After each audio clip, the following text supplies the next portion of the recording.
Yeah,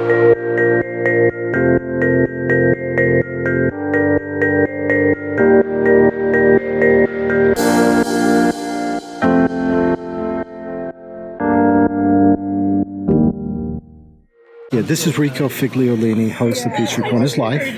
We are on a photo shoot with George Hunter, who's shooting several cosplayers, and we have the fortune to have one of them here for an interview, Jonathan Dinger. So, Jonathan, tell us a little bit about, your background, where you've come from, where you live, and all that. So I've been living in Malden, South Carolina for about the past 2 months, which is near Greenville, South Carolina, is the nearest biggest city. Okay. Prior to that, I spent the last 7 years down in Florida trying to escape. So, that's where I am right now. Okay. I've been working on costumes and going to conventions for 5 or 7 years now, since about 2013.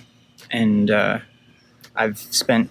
Some of that was not so great. Some of that is more complicated. It's been getting better and more complicated as time goes on. Cosplay is really interesting. I mean, I've gotten into it with my kids a little bit, visiting MomoCon and DragonCon and AWA, and it's a lifestyle, right? Yeah, you're meeting lots of friends. You're making lots of friends. Yeah. So up until a year or two ago, I had spent time going to conventions, and it was basically one convention a year. I would go to DragonCon every year, and I would do like some outfits, and I wasn't all that good. And then over the past year or so, I've been meeting more and more people and getting more and more involved.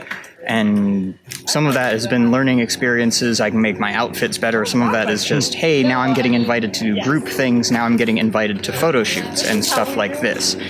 So over the past year or two, things have really ramped up as I've been meeting people and getting more involved. Are you still doing what you're doing, software engineer work?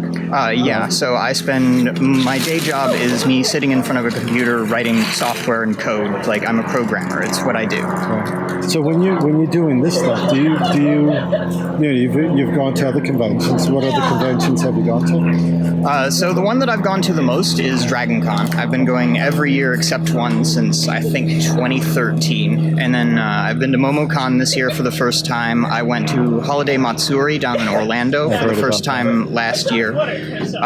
SC Comic Con earlier this year. I've been to MegaCon in Orlando once because I was previously out of Florida. How did you like MomoCon?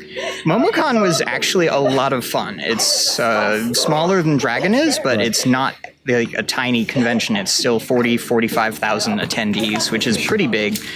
I spent most of MomoCon, it feels like, running around, like doing costume changes and going to photo shoots, but somehow it still felt more chill and less stressful than DragonCon does. It's like I was on the go all the time, but I'm still like, there's no pressure here. I'm just having a good time. Like, this is fine. It's amazing. Some people just come in for the weekend and they have their wardrobe in their room, and they're switching out stuff every day. They're a different cosplay. And sometimes 3 times a day, the different cosplayers. Yeah, so that was me at MomoCon. That was me at DragonCon.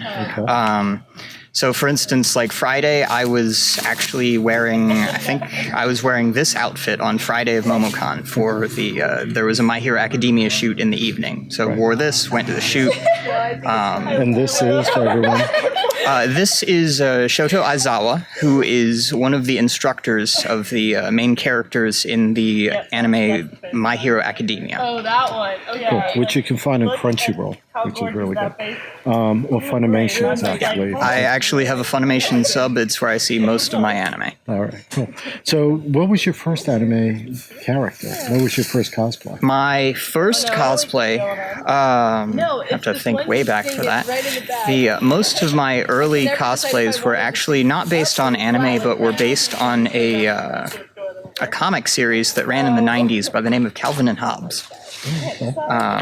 So it was about a young child, about 6 years old, and his stuffed tiger, which was also his imaginary friend. So it was this young child and his imaginary tiger friend going and doing stuff. Now, as part of his imaginary adventures, he had a bunch of alter egos, which were like Spaceman Spiff, where he's a space adventurer and has his own ship and his uniform, and Stupendous Man, which was his superhero outfit, and He had another one that was kind of a film noir private eye that was Tracer Bullet. Okay. And then he had just his standard outfit. So I actually did most of those as some of my early cosplays. Mm-hmm.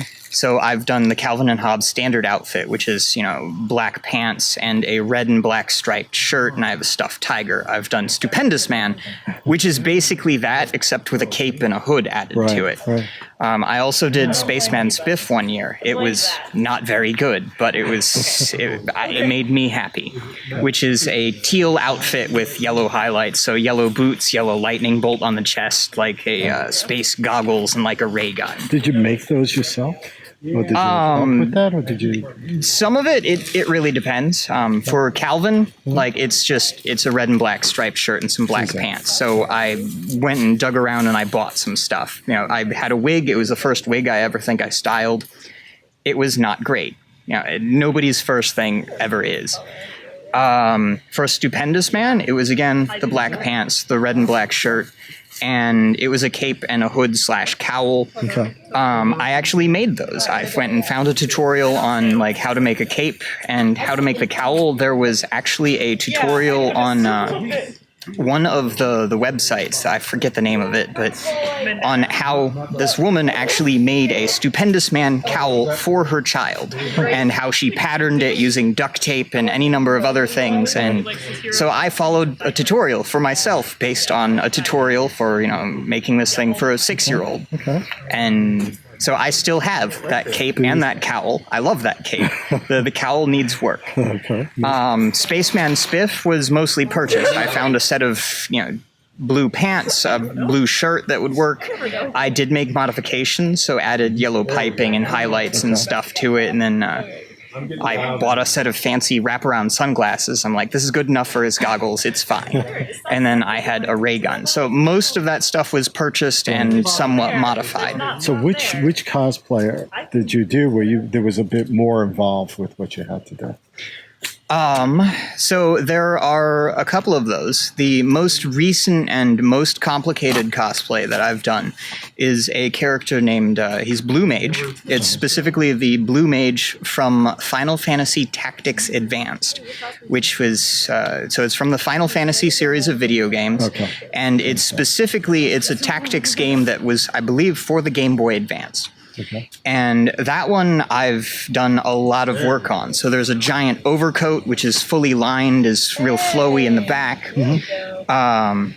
There's a hat, which is a very distinct shape and styling with white highlights and also has a feather coming up the front. I've done a lot of leather work. So the hat is actually made out of leather, which a lot of people, they won't touch leather. They think it's difficult. I love using it. So the hat, there were fingerless gloves, which I made, again, out of leather. They're entirely laced around the edges with white highlighting. Most of that doesn't even show up because I'm usually wearing the coat all the time. I discovered after wearing the pants with the shirt that I had for the first time that neither of them had pockets. Uh-huh. So I went, this is unacceptable. And I said, I need pouches on a belt so I can actually carry stuff. Cell phone, wallet, keys, that kind of thing. I need something. So instead of just, buying pouches or making pouches and, attaching them to a normal belt, I designed an entire belt system out of leather that I threw most of it together inside of a week. So there's like a 6-inch backing that goes all the way around that has loops on it for two separate belts. And then I attach the pouches to those. And then I've got, because it's leather, you can do things like carve it, dye it, and so on. So the belts themselves are a two-tone dye job between like a turquoise and a royal blue. The entire backing, which you can't even see most of, is carved in a pattern so that if you were to actually take the belts off, you go, this looks really cool. Isn't that amazing how the hidden stuff is where you're putting a lot of work, right? I do put a lot of stuff. If I have time, I'll put work into just about anything, and it's kind of a shame sometimes that it doesn't show up. Well, you feel better about it, yeah. I would imagine. I like doing things. There was something I heard once in, I'm going to sound like a total dork saying this, but it was the extras for the Lord of the Rings series of films that came out almost 20 years ago now. And one of the things that they mentioned when they're talking about making props and armor and so on is that even if you put in a bunch of detail, and even if most of it doesn't show up on screen, you can't tell what the detail is. You can tell that there is something there. Yeah. Like, well, even the actors probably will feel more in the role. Something like that.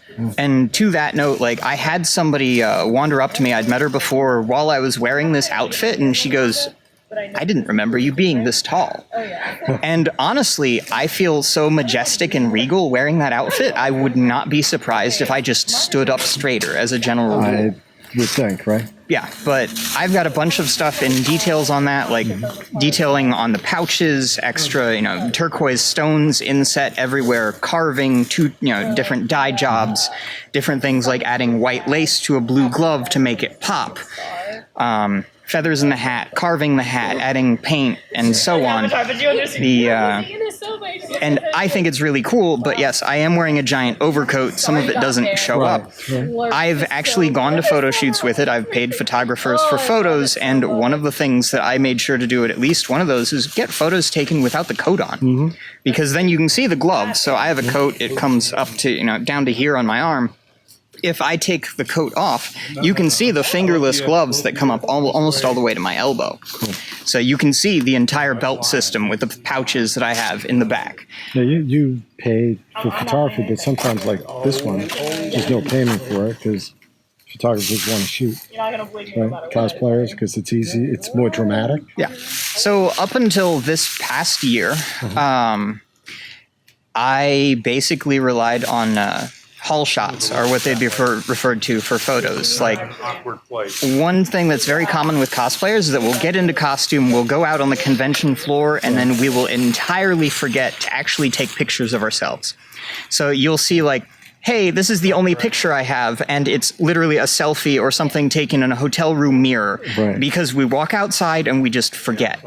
So haul shots are what would generally be, you found a photo somewhere that someone else has snagged of you while you're walking around on the convention hall. Okay.